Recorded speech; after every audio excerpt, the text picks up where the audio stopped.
So here I am to speak to you about gaining your self-worth and gaining self-love. First and foremost, for women, it's a lot harder to just naturally have that because women are born as a second-class citizen.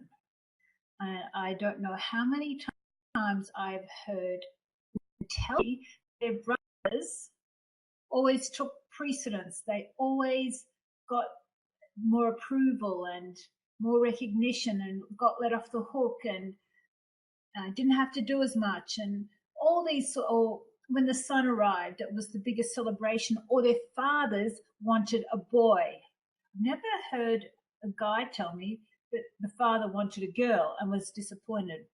It's always, oh, he wanted a boy. And some women, to compensate for that, end up acting like a boy just to get approval. So for women, they already are on an uphill battle on naturally having confidence about who they are. Now I'm generalizing. All the statements I make are generalizations, and not in every case. However, there are statistics that can back me up with my generalizations. So, and it is the biggest struggle for women to have self-worth, to love themselves unconditionally and to know that they're worthy. That was huge for me. I had zero self-worth, so I understand the process of trying to get back your self-worth, and I understand what it does to you and why women choose to give and help, to try and find some love, to try and fill a void where they already feel empty or not good enough, so they do things to try and make themselves worthy. And so it's a continual void that they fill. And self-worth and confidence is not about aggressiveness, or it's not about having to stand up and, demand things or require, speak your truth, so to say. It's more about, realizing that you're totally okay and that anyone else's reaction to you, it's not about you. It will be about them if they decide to respond in a certain manner. Although I'm a little bit contradictory on that last statement, because when I teach forensic healing, I'll go back and I'll always say, no, it's not about them, it's about you, because you're the creator of what's around you.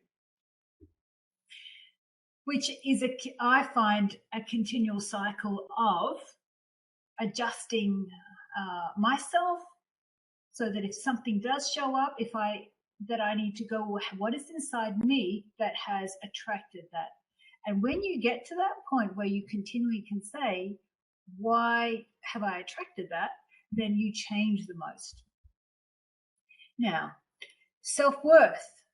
If I was to ask you, what number is your self-confidence and your self-love or self-worth out of 10? 10 is a lot, 0 is none.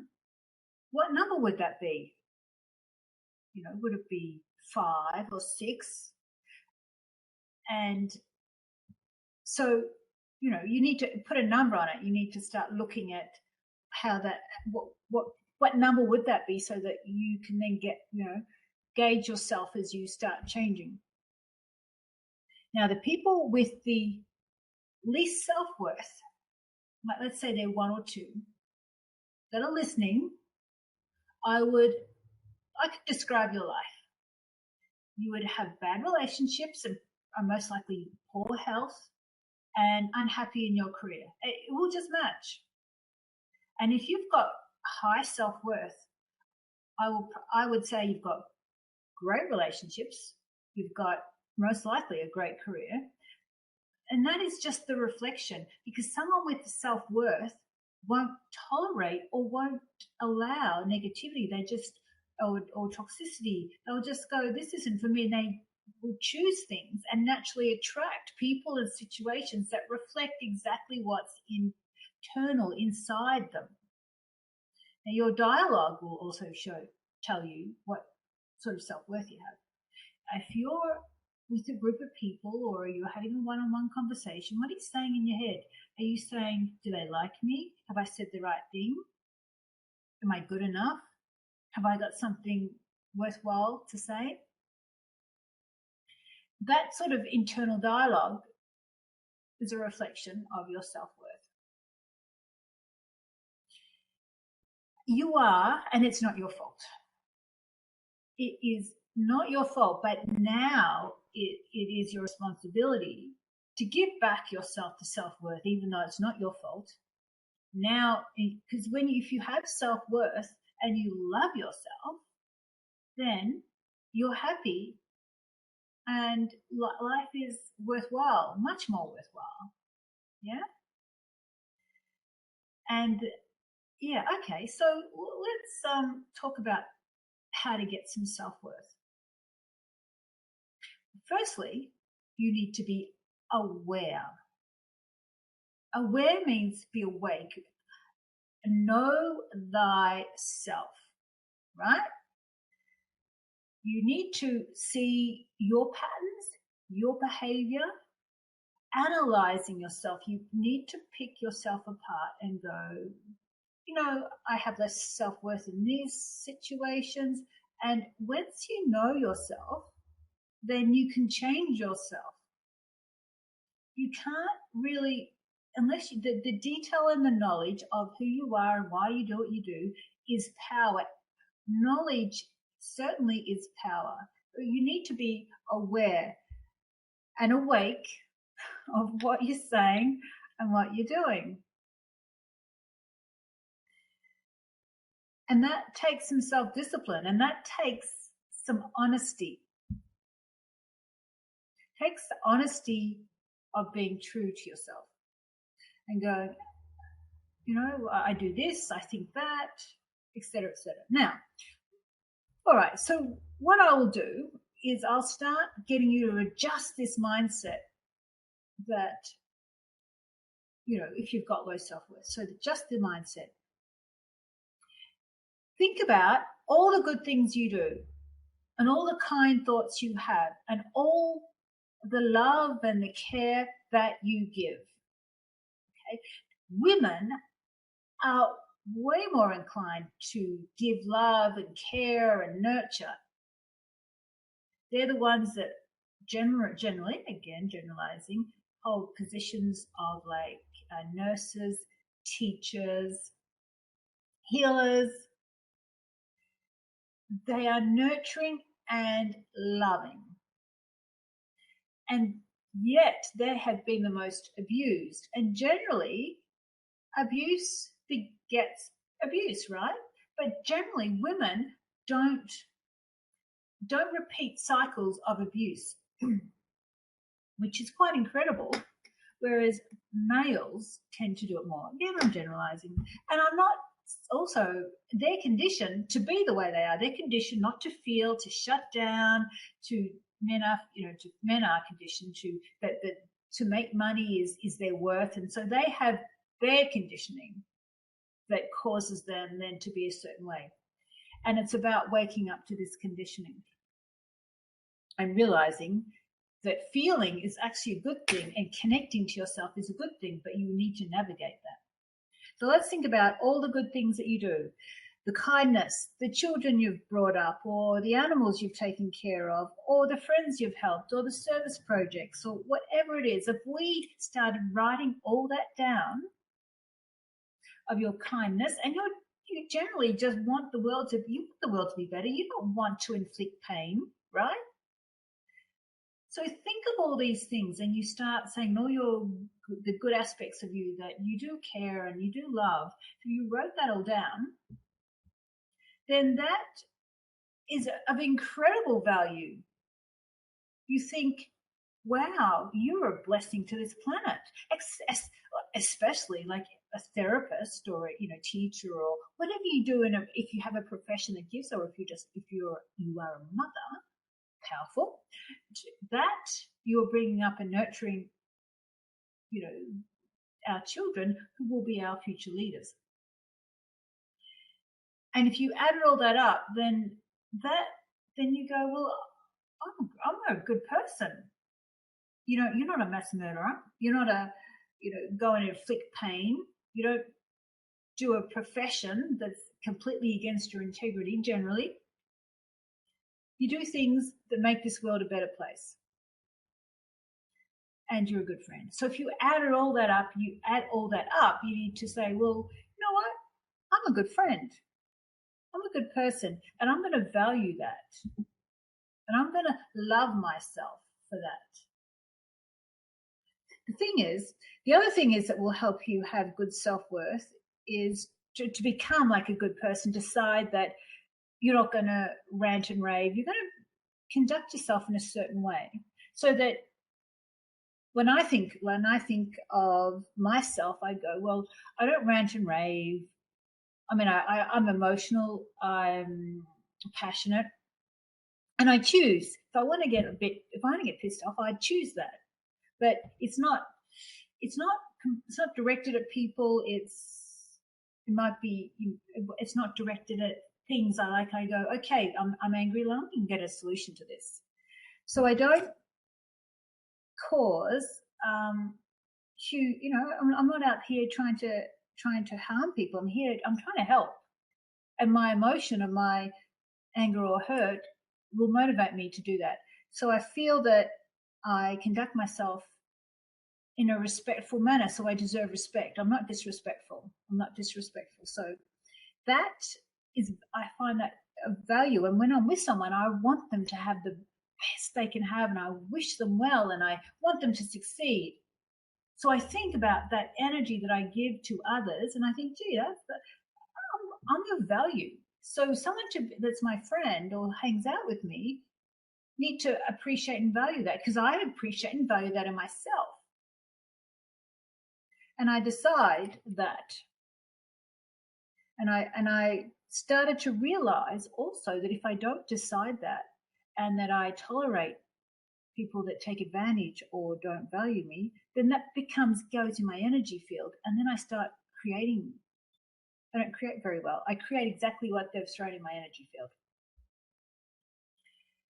Now, so what I'd like to do is, if there's someone that wants to have a chat about their self-worth and their self-confidence, we can talk this through. If you want to talk this through, and then you need to just say yes online, and then we can talk this through and go underneath it, and go underneath why you lack the confidence. Now, I just want to mention on the sideline, there are other things that also can cause low self-worth, and I've talked about curses and that kind of energy and negativity, and people's energy can try and suppress you. So that can be there can be some other energies around that can suppress you, because I've taken off a spell, and it affected, when I took it off, it was like my self-esteem was restored. I'd lost it for some time, and parts of fragments, when you lose fragments of yourself, it's like you're not completely whole. So becoming whole is it restores who you are and restores your self-worth by feeling whole. Now, there's no secret. If you've read my book, there's no secret in my book of one reason how it was much easier for me to have my self-worth returned, and that was my mother. And she would say, well, as long as you're happy, she would say, as long as you're happy, because I was a bit of when I became a teenager, I went crazy, right? And I just couldn't contain the pain and suffering in my body. And she's then decided that as long as you're happy, do what makes you happy. Now, that's a huge tick, because then that stopped me from trying to please other people. And she also would say, who cares what people think? Now, that would have to be my saving grace. my saving grace is to not care what people think about me. Because if I did care, I would have no self-worth. It's not that I don't care. I just have to care more, because I actually do. I actually do care, and I love to love, and I love to have kindness around me. So that's important to me. That feeds me. That helps me. Gives me passion. But I can't care more about than I do about myself. Do you know what I mean? It's like I decide that I care. I do care, but I have to care more about me, and I protect myself more. Because I'm like, I think, well, if you're a nice person and you know, you're open and you're kind, I'm exactly that back. But if you're going to not like me, or decide that, or, you know, have an energy that's, you know, angry or whatever towards me, then that is not, you know, I will move away from that, and I'll say I deserve better than that. However, let's go on a little further about showing self-worth. Now, self-worth is about having discussions as well.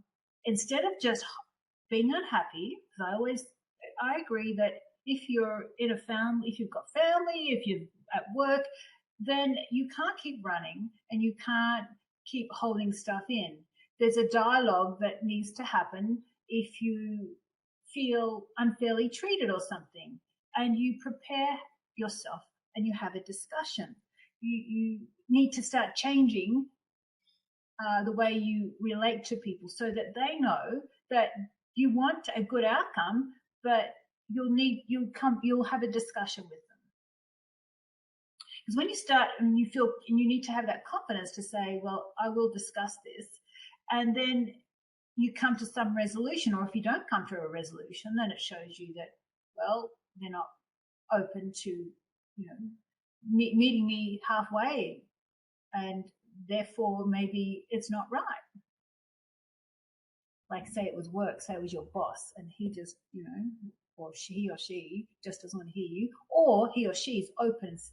But I always say, and once you have that discussion, you feel so much better, because you go, well, this is how I feel, and I'm trying to get the outcome you want, but I can't if you keep continuing on doing this.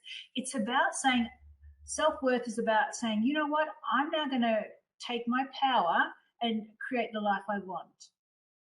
For instance, if I've got, let's say I was at work, which I don't work for anyone anymore, but let's say I was at work and my boss is like treating me badly.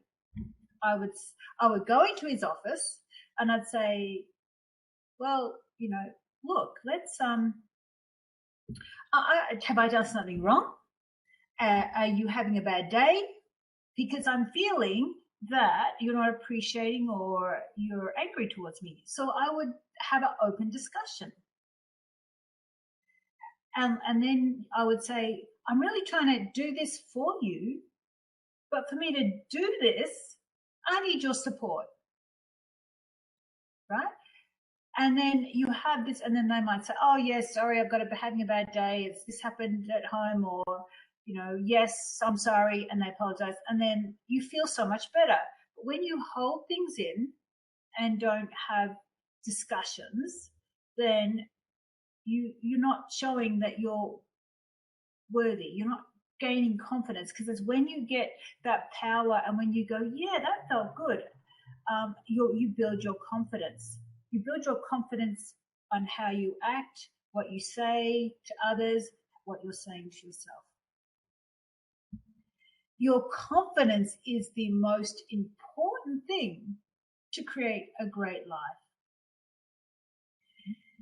Now, you know your confidence by, you can see your patterns with people. If you say, you know, I'm having this, if you have an issue with someone, and then you go, look back and see if it's that same type of issue.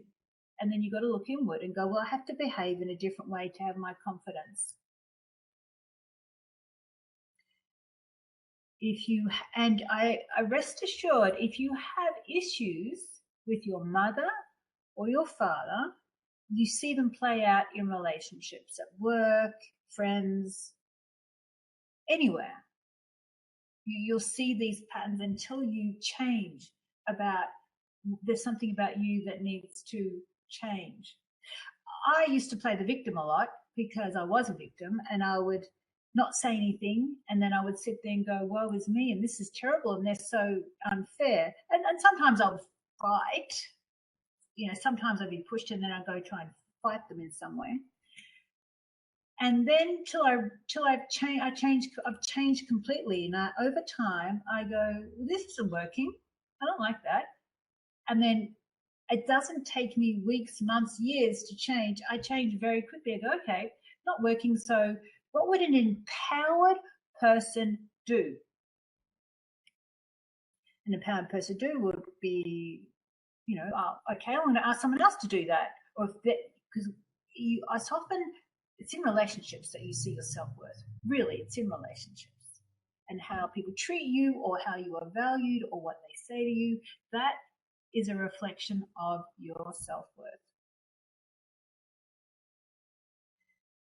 So, and your dialogue. So I'm going to talk to you now. So imagine if you didn't care as much what other people think and say as you do about yourself. Imagine if you said, you know what, I have to protect myself. I'm going to care about myself, and I'm going to drop this internal dialogue and just love myself and just choose to love myself. I mean, hey, what's not to love? And when you start thinking like that and hanging out with other people that have self-love, then you start to feel different. You start to say different things to yourself. Your friends will be the average of your self-worth. Think about all your friends, or think about who you hang out with, and they're going to be the average of your self-worth. It's interesting that, the people that I'm close to have good self-worth. Because because people sometimes say that I feel that I'm intimidating. But that's because and this is what you got to watch. Often you say things just to placate people. You say things just to be liked. I don't do that. I'm just genuine. I will say lovely things. That's because I feel that they're lovely. And I want to say it. I want to give love. I have this desire. So I want to be around people who I can give that to. But I also need to be around people that are confident. Because otherwise, if they're not confident, they will find some way somehow to put it back on me. So confident people don't. And I need that. I like people around me, and I rejoice in it. And interesting enough, forensic healing, it goes through an evolution. It goes through an evolution of people that do forensic healing. The more empowered I get, the more it shifts some of the forensic healers. And if they stay with me, then they're shifting. And it really is about seeing yourself and your beauty. Seeing yourself as that beautiful, precious baby that's pure, that your soul is pure, and recognizing that you didn't have that beginning, if you're a woman, to just love yourself unconditionally. It's like the women try and have to prove themselves more. And men have a whole different mindset. Again, generalizing, because I've got an ex that had a good upbringing, an ex-husband who had a good upbringing. His mum loved him. His father was, a pretty good guy. And interesting that all the boys, about 4 boys, have good self-worth. I think they're pretty good, right? But the girl not quite. You know, the daughter or the sister of mine doesn't have it to the extent they have it. And they walk around, or I know my ex walks around, thinking he's deserving of respect. He's deserving of, you know, looking after himself, which was a great influence on me, because he would say, why are you buying that? Why are you putting up with that?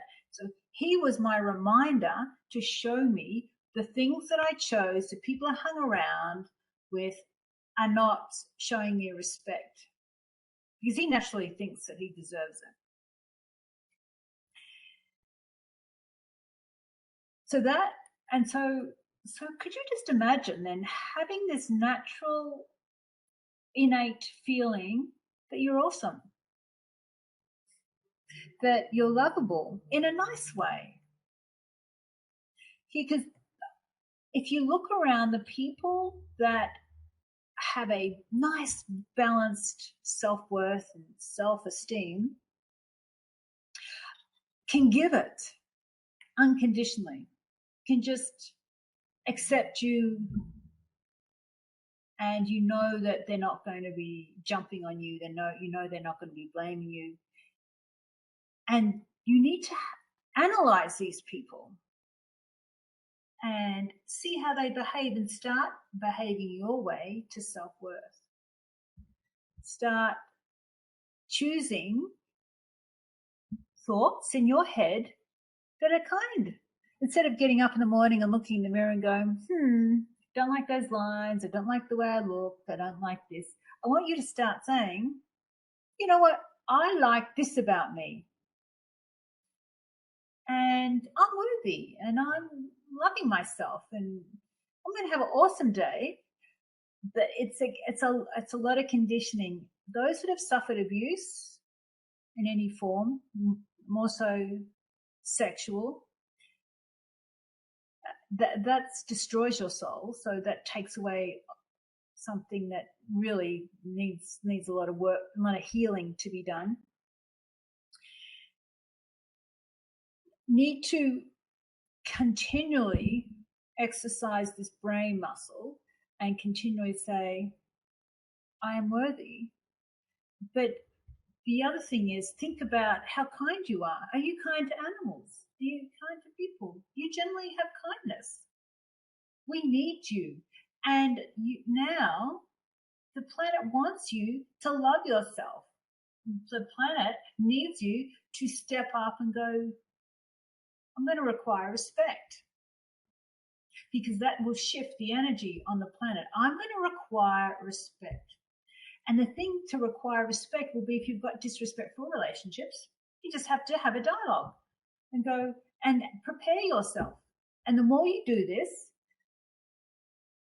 the more you start feeling good about yourself, because you've challenged yourself and you've changed, and you have a relationship and you say, you know what, I would like some more respect. What would you like? Because I would like respect, because this isn't working.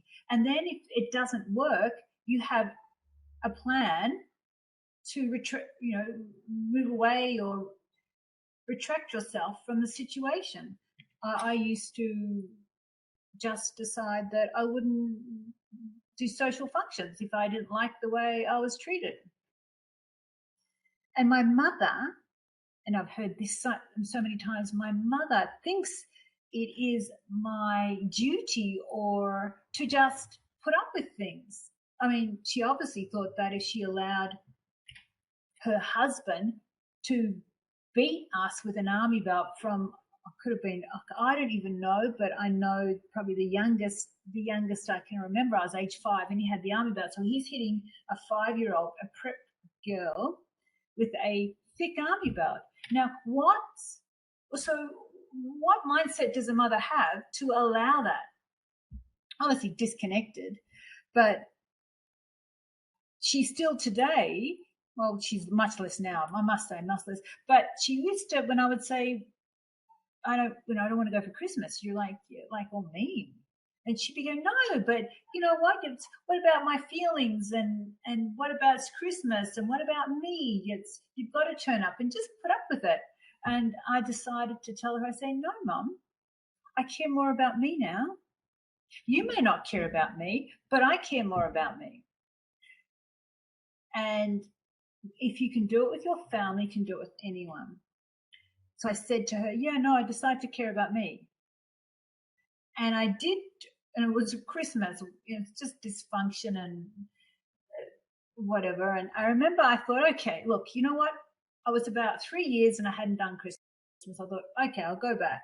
I'll do it once more, but I can create a good environment. So I went back for Christmas, and my sister, my younger sister, who's cliquey, and she wasn't brought up with abuse, but my mother favoured her and favoured her over me, and yeah, anyway, so she's cliquey, and she doesn't ever go out of her way to be nice to me. And my brother, who's a sexist, he like, and sarcastic, and also would dob me in when I was a kid and get me into trouble. And then there's my mother, who really just loves, she doesn't, as long as people love her, she doesn't care. Doesn't see, the game playing or whatever. She's not even aware. She thinks it's my job just to sit there and play the martyr. Yeah, that's right, the martyr. And I went back, and though nothing was negative that was said to me, but I left with this feeling, because I can feel that they had, negative thoughts, and it was just whatever they were, their inadequacies. And I thought, you know what? I tried once, and it took me 2 weeks to recover, because it was such a big group against just little on me and my husband at the time. And I lost all of the life out of my eyes. It took me, I remember, 2 weeks to recover from what that did to me. And I didn't go back. I'll probably go back at some point. It's been probably now, I've probably not turned up for Christmas now for 6 years, or Easter. And when I'm ready, I'll go back. It's when I have when I want to. I just do what I want to. If I feel to go back, I'll go back. And I mean, I'm much more whole, and I'm much more confident, because I remember when I was going back, I would start just crying.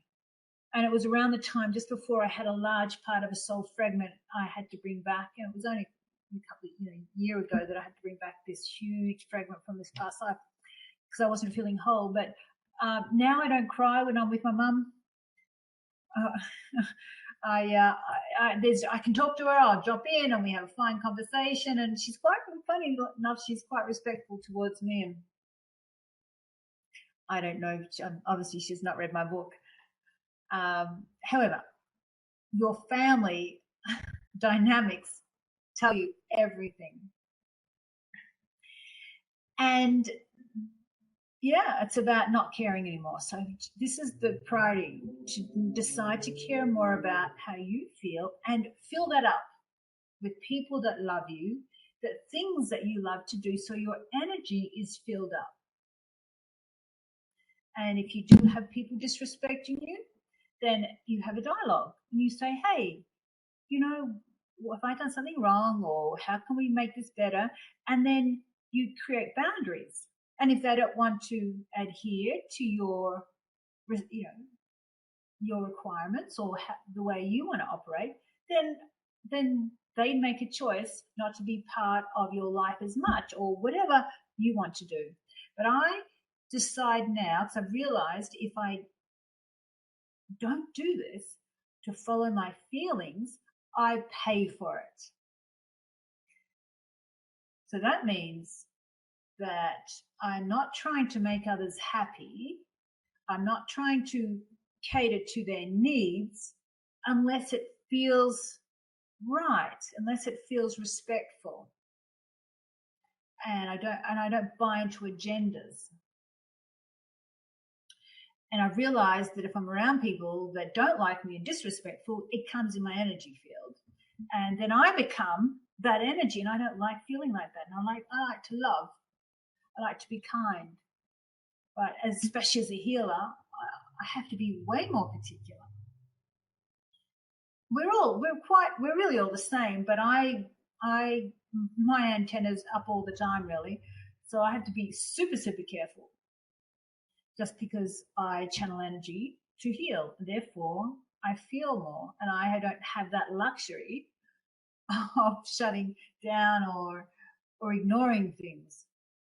It just gets in my energy field, but that is good because then I can solve people's problems. If they say, I've got this issue, I can go, well, where are you compromising? Because where you're compromising now is why you have this issue. All right, so I'm going to keep this nice and short. Is there anyone online that wants to come on? We've got a few people now online, and we can sort out some of you need to just say yes. Otherwise, I'm going to cut this one short because this is the other thing. Women don't speak up like they should. I want you to be confident in speaking and showing who you are. I know you've been shut down in past lives, but it's time now to love who you are and to let the world see you. Don't play small anymore. This isn't the time to play small.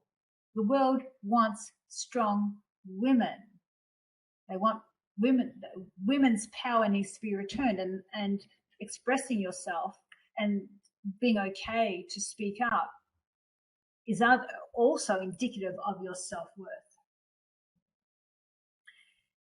How many times do you hold back and not say the things that you want to say? So that's why I get people to practice that conversation. Practice in your bedroom of how you want to respond to somebody. I have conversations with, not a lot, but there are some people I'll have a conversation with because I'll know what they're thinking.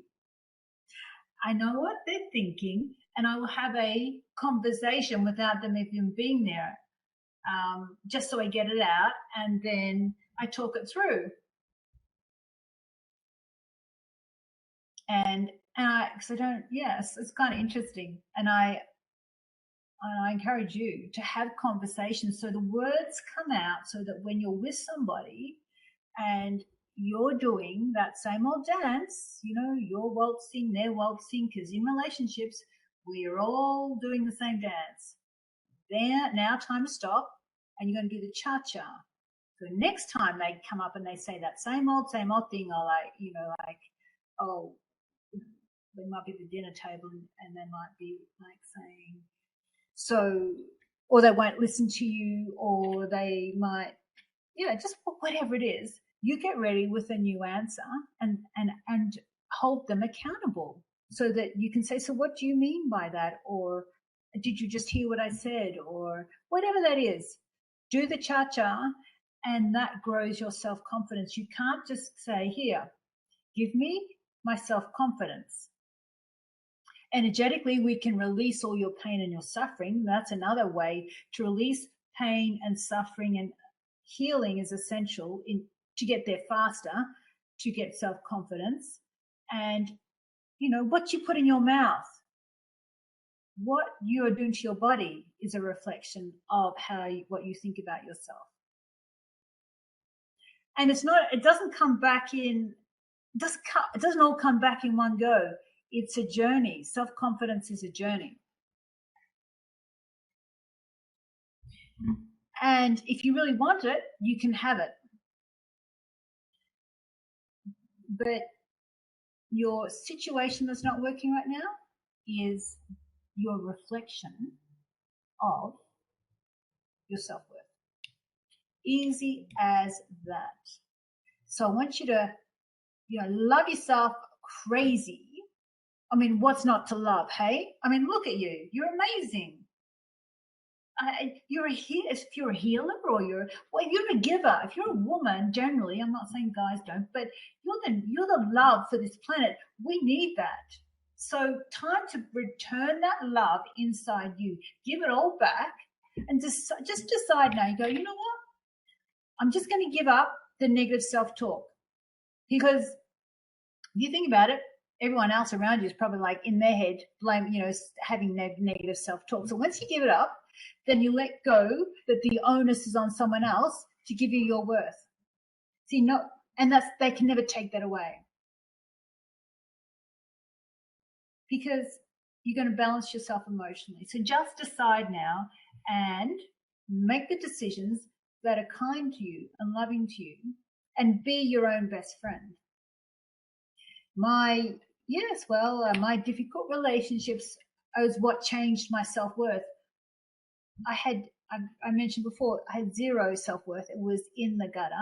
And all my relationships, so people that betrayed me, people that walked all over me, people that, just so many relationships that were dysfunctional. I started to change in each of those relationships. And I said, you know what, now I'm going to do it this way. Now I'm going to change this about me. I'm going to change the way I do this. And I kept changing and changing and changing. And I would say, you're reminding me to love myself. You are reminding me that I'm worthy. And I would say that in all my relationships. And so I'm every day, every week, every month, every year, every decade, I'm changing this self-talk. So after a while, I'm loving myself and I'm connecting with myself. So let's just quickly pop Julie on, and then we'll have a chat to Julie, and then we'll see what we can resolve there resolve it. And the other thing is, there's so many ways that self-worth has been taken from us.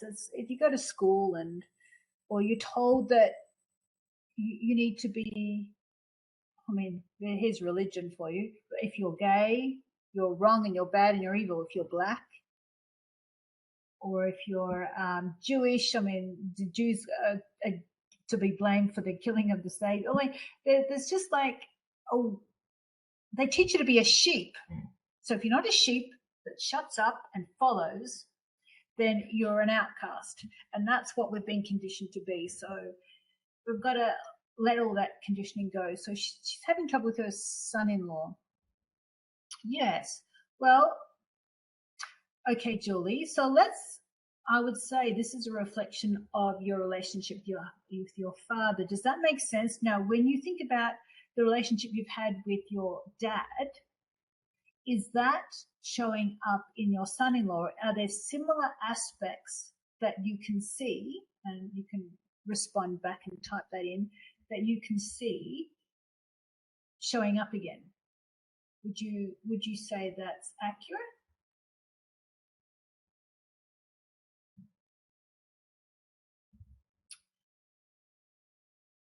You're not sure, so maybe. All right. So,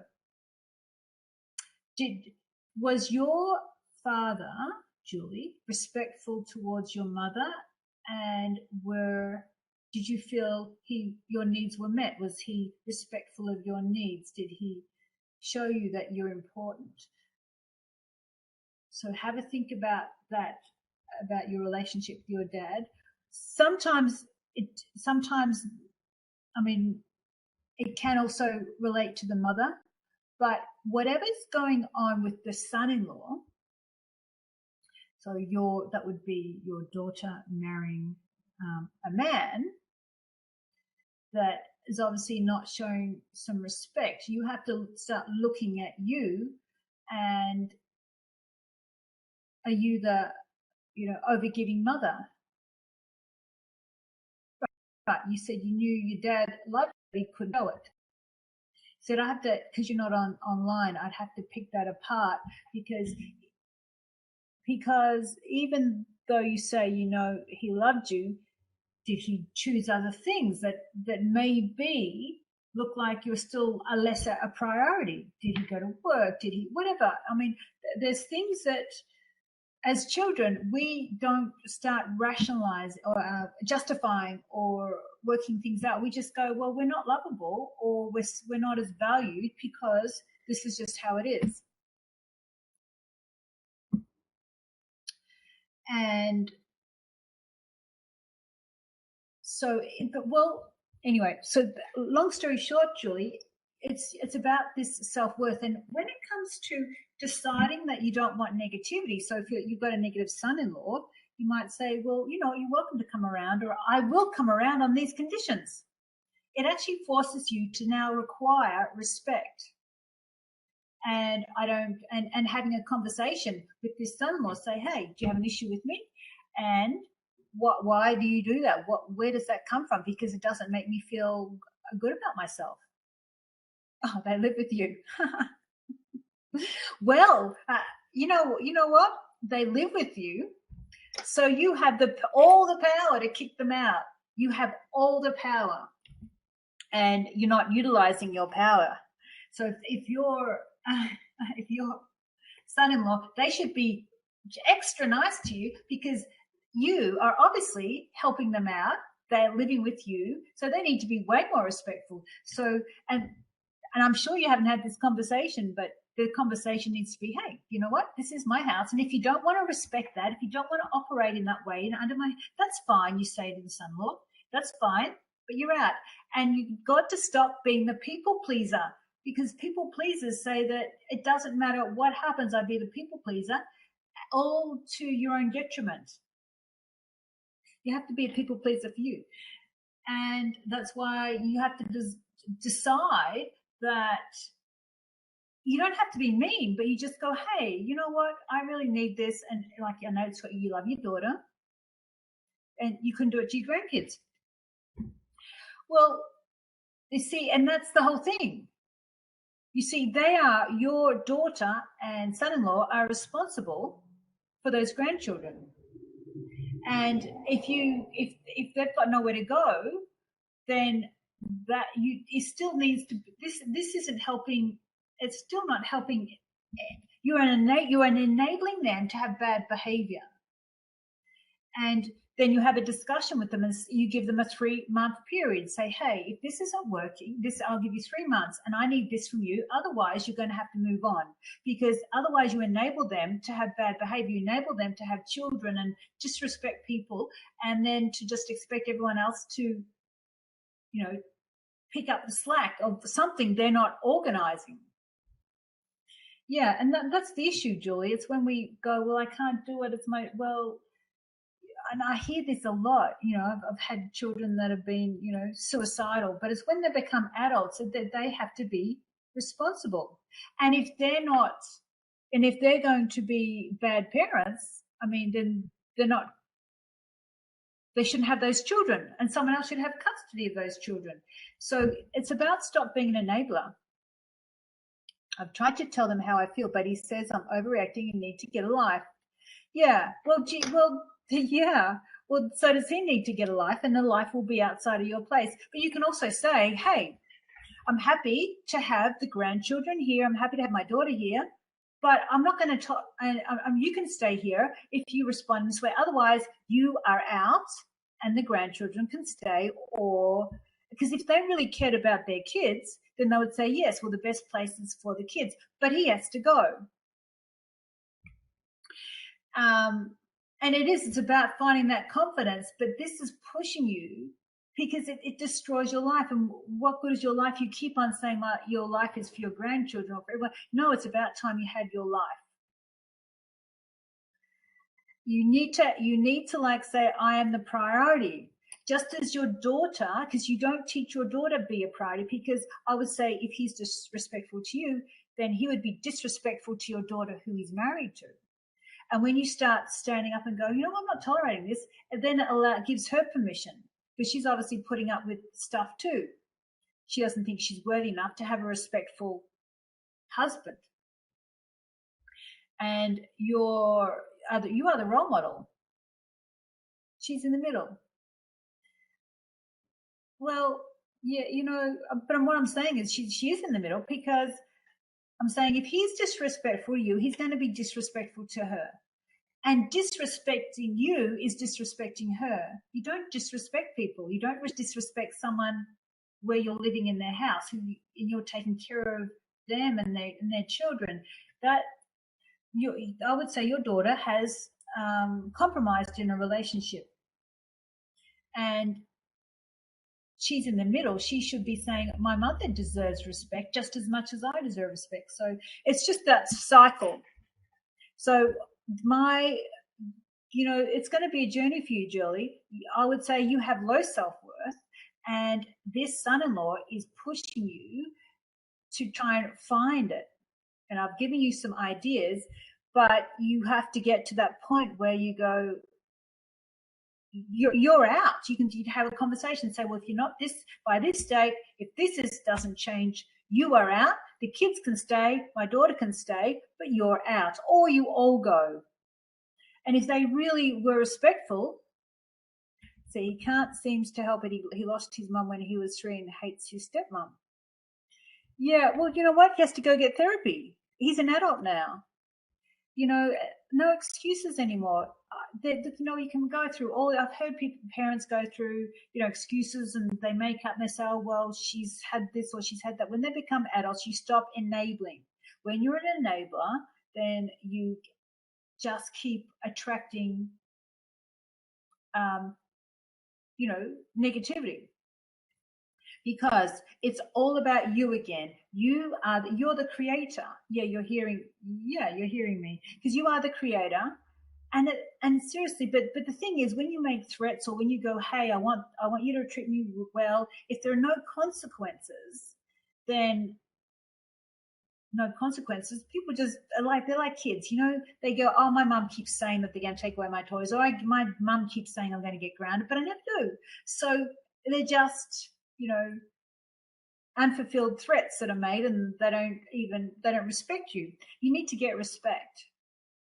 And I've learned that, and that's when I don't have time. I have a one go policy. It's like, if somebody, I give them a chance, and if I don't, and of course, if there's someone that's closer to me and we have a relationship, I do discussions. But with people that I don't know that well, I give them one go, and then that's it. Because I don't have time to give them second and third chances, because usually the first time how someone is basically the way they're going to behave long term.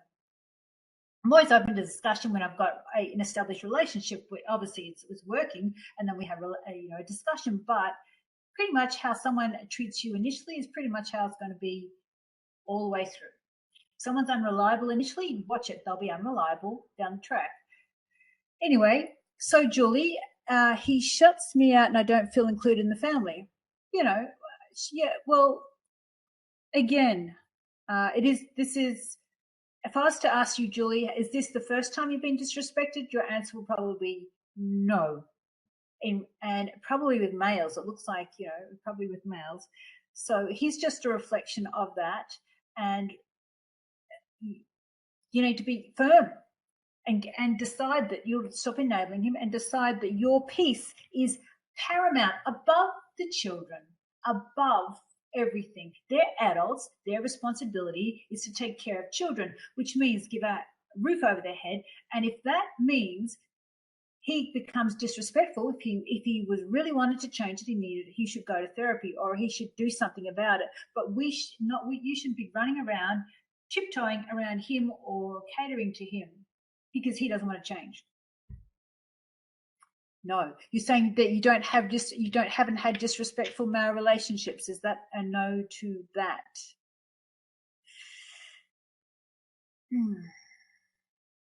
And some people say, I used to be really happy and I used to have great self-worth and a great job, and then it all hit me.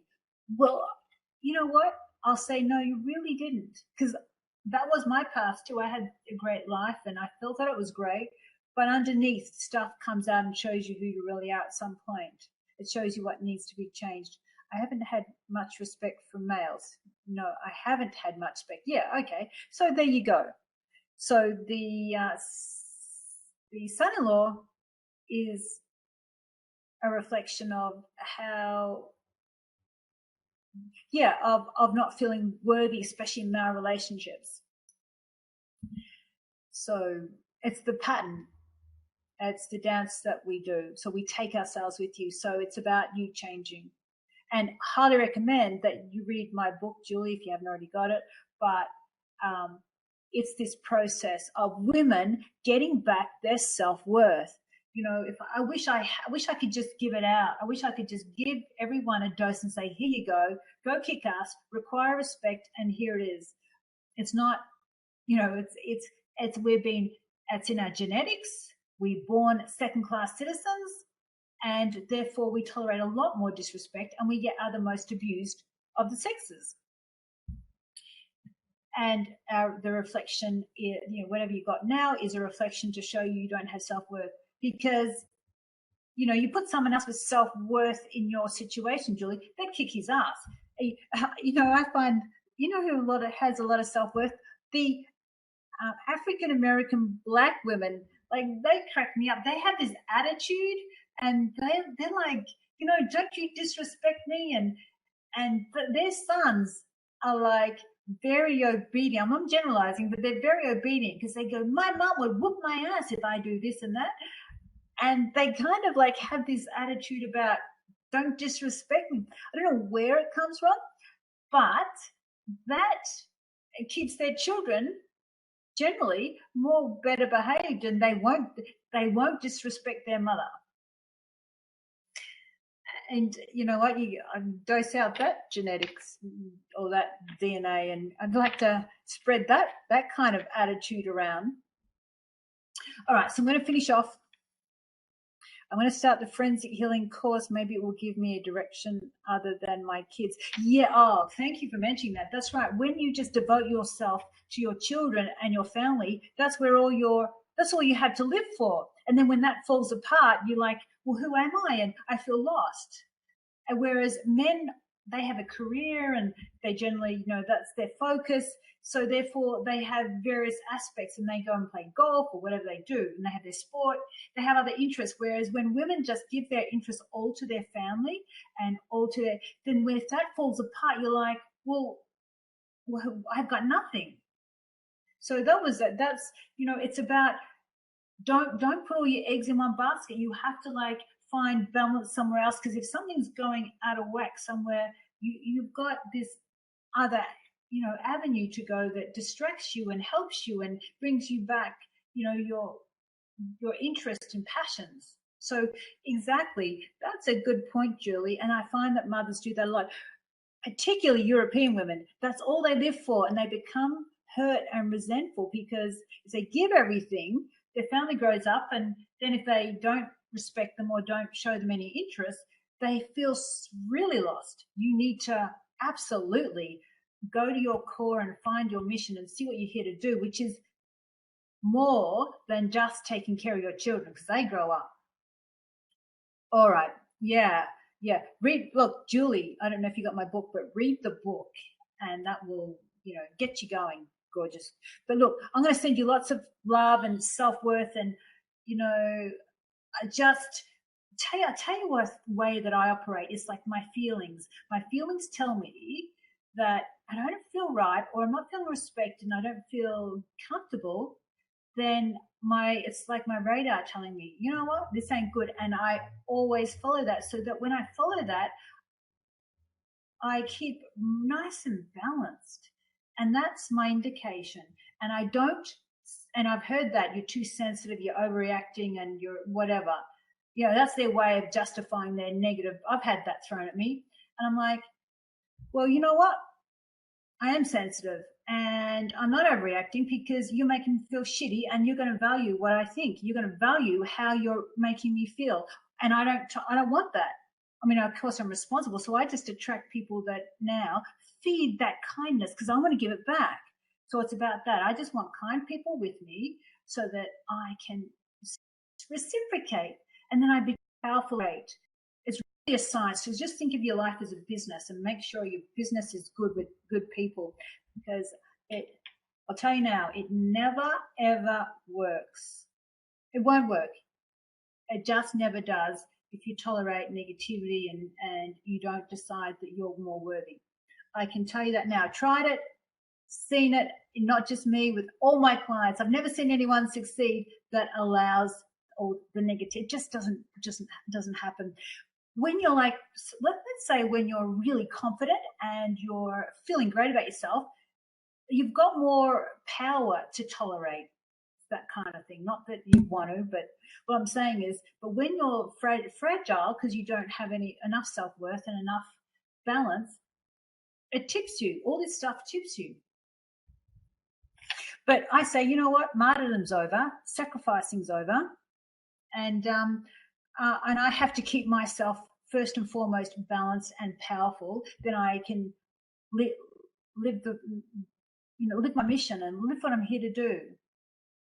Because it hurts too much if I don't, and I really don't like hurting. I've hurt enough, and I think that I'm kind. I think that I'm loving, and I want the best for everyone because I know that what I wish for you, I wish for myself. So I really wish the best for you. So I'm going to finish now. You are sensitive. Yeah. And that can be a gift, but it becomes a bit of a curse if you're around negative people. You want to not feel their negativity. All right, so I'm shaking this. I can see how I'm shaking the computer here. I'm going to finish up because we've actually gone over time. Self-worth, I love it. I love that you can get there, and I've seen people transform and just feel happy about themselves. You've got to realize that life is reflecting all this energy in you, and your energy is a lot to do with the emotions inside you. When you realize that is what creates what's happening outside, then you really work internally. Just keep working internally, changing, loving yourself, shifting. Life is your benchmark. Then you have all the power. Then and you do have that power, Julie. You've got the power to say, you know what, I'm first now.